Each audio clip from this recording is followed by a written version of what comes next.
So the Dalai Lama just announced he will be reincarnated, ending speculation that he might choose to be the last in this centuries-old spiritual lineage. But how does this even work? Why was his reincarnation ever in doubt, and why is China so mad about this? Well, in Tibetan Buddhism, rare figures known as tulkus can consciously choose who they will be reborn as in order to benefit others. And the most important among the tulkus is the Dalai Lama, the spiritual and political ruler of Tibet. The current Dalai Lama, Tenzin Gyatso, was identified when he was 2 after he was able to recognize the prayer beads and walking stick of his predecessor. But in 1950, when he was just 15, China invaded Tibet, ending its 40-ish years of independence. Then, when an uprising broke out in Lhasa in 1959, Gyatso was forced to flee to India, where for many decades he ran his government in exile. And although he did formally relinquish his political leadership in 2011, transitioning to an exclusively spiritual role, we've always known that his reincarnation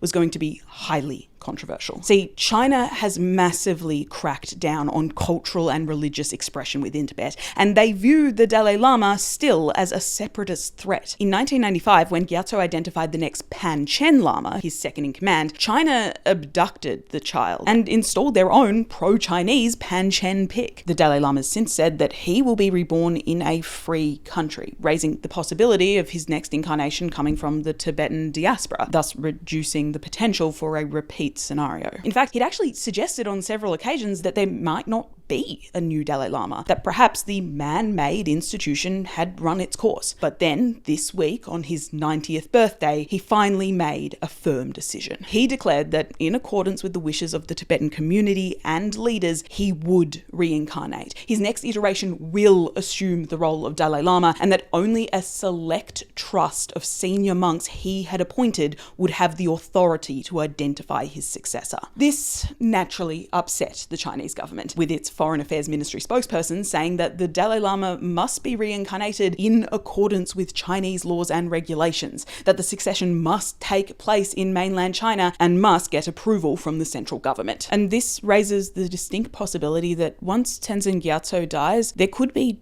2 Dalai Lamas, one identified by the trust and one declared by the Chinese government. We don't yet know what all of this means, both for the Tibetan people and their fight to keep their culture alive. We don't even really know what it means for China, given that their handling of this whole situation has long been a thorn in the side of their international reputation. However, the Dalai Lama is still in good health and, at least according to his own visions, will live to 113. So the world does potentially have some time to prepare.